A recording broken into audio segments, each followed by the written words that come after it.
All right, we're back in the French Revolution. The year 1793, the year of the terror. Armies invading France. The French government turning to a committee of public safety, to organize a war effort. Vicious battles outside of France, around France, internal civil war. By 1794, though, victory is reported. By 1794, the French armies, these massive French armies, have coalesced together all around France and are winning victories now. Leadership has risen. Their tactics have improved. And again, the Allies really weren't that energetic in invading France. So, what would they have done if they had won? But, if you're French, this would have been a great time for you. 1794, you got rid of your internal enemies. You created massive armies. You've saved the French Revolution. The Republic is safe. You're safe as a regicide. So it's a great time, 1794. But what about the committee of public safety? They were put in place in order to save France, and they did this at a heavy cost, a terror. There were 12 men, and several of them, we kind of looked historically at this, and several of them have kind of coalesced together into a small cabal.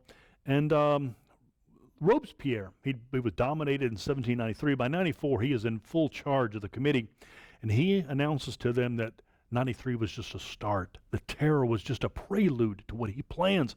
He plans a republic of virtue. What is that? Well, there are other republics in the world. He wants a special republic. What does he mean by virtue? Now, the French would have understood this. This was a word that they used throughout the 1700s in their Enlightenment period. What is true virtue? You might say courage or honesty or piety. Their definition is that you place your nation ahead of yourself. Your nation is you're a cell of an organism. You serve the state. Selfless dedication, in this case, to the ideals of the French Revolution. You give yourself over to the French people. You're the ones charging into the enemy guns in battle. You're the ones selflessly dedicating yourself. And this is what he was. He had been, before the revolution, he'd been a lawyer helping poor people, and now he dedicates himself fully to helping guarantee the French Revolution.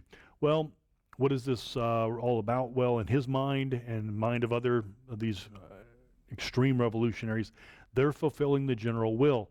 This is a word that they had used in the Enlightenment period, a general will. What is that? Well, the general will of the French people. Does that mean 51% by voting? And they say, no, it doesn't. It means that your best interest, you don't know what they are, but they know what this is, the directors, the Committee of Public Safety. One of the things he'll do is to try to wipe out Catholicism completely. He will institute a Church of the Supreme Being in 1794. It's not atheism, although some of them are becoming pretty atheistic. He technically isn't an atheist. He's talking about a supreme being, the age of enlightenment, that there is a God, but he really doesn't have any impact on the earth. And this should be the new belief system, and they will institute this and actually start tearing down some famous churches in France. So he calls on the Great Terror in 1794. What does this mean? More tribunals. The country is safe now, so we can turn internally more, better tribunals, quicker tribunals. There's no need for evidence anymore. If you are called before a tribunal, you're guilty. And the only penalty is death. And again, the attacks on the Catholic Church will continue, destroying any semblance of Catholicism, including a new calendar. They will institute a new calendar with 30-day months and 10-day weeks. The purpose of this was to try to get rid of Sundays. And a 10-day week, and in a next 10-day week, and a 10-day week, you'll lose track of Sundays eventually. There will be celebration days, civic festival days mixed in the calendar. The months were named after weather events: month of fog, month of wind, month of snow, month of rain. So a whole new calendar system, a whole new measuring system. This is where the metric system comes from. Somebody said we need a better measuring system, one based on the units of 10, and they'll come up with a unit called a meter, and that will be broken into tens and 10 meters and 100 meters. So metric system, that's where it comes from. And it is an enlightened idea. The French government here is called the Convention, and they agree to this. Many of them are even more revolutionary than Robespierre. And then they will even pass to where, in this new great terror, they are not immune. Even them, sitting in this government, are not immune to being singled out and sent before a tribunal. They'll begin attacking themselves. They'll take down Danton and several other great revolutionaries. Eventually, though, we reach the month of Thermidor. This is July 1794. This is the hot month. They've named it Thermidor. And on this day, Robespierre went before the convention and gave a speech in which he said that we need to remove other people in the convention itself. And he had a list of names. He knows who they are, and you know who they are. And then he'll be back the next day to show you who he plans to execute. On the next day, he comes in there, and the convention has not been idle. With the threat he made the day before, the convention has come together and decided we got to get rid of this guy before he claims us one by one. We've got to rise up in unison and take him down. When he begins to speak on that day, they denounce him as an enemy of the state, and others of the Committee of Public Safety are denounced. They leave the convention and begin to gather up their forces.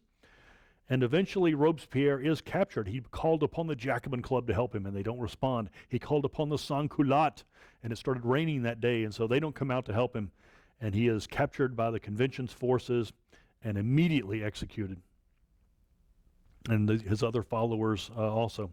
So this will be the fall of the Committee of Public Safety. The ones who survive will walk away quietly. And so what do you do now? Well, they institute a new constitution. They need something new. The old convention idea, the old thing they were working on, isn't working. They come up finally with an executive, a form of government with a strong executive, but not just one man, because that could be Robespierre again. Be 5 men who have checks on each other. So basically what you end up with is 5 men who aren't communicating. We call this the directory government. From 1795 here to 99, a directory government of 5 men who are just doing their own thing, basically. From 1795 to 1799, the directory. It is most famous, the thing you need to know, most famous for absolute corruption. Absolute on every charge. That's what the 5 directors are there for. That's what everyone associated with them is in for, just making money off of war profiteering. They will actually go back to war and making money off of that. It's famous in American history. 3 of our diplomats were sent over to deal with them, and they were met by 3 French diplomats who wanted money, bribes, in order to communicate between the United States and the French directory.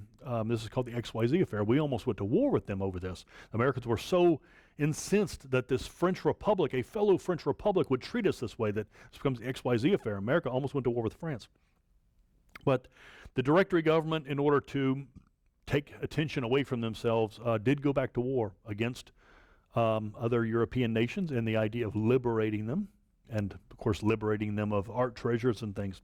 So this is the directory government from 1795 to 99. It just limps along here painfully and sadly, and pretty much after a while everybody's looking for somebody to take this thing out, and the answer pretty much is going to be a dictator.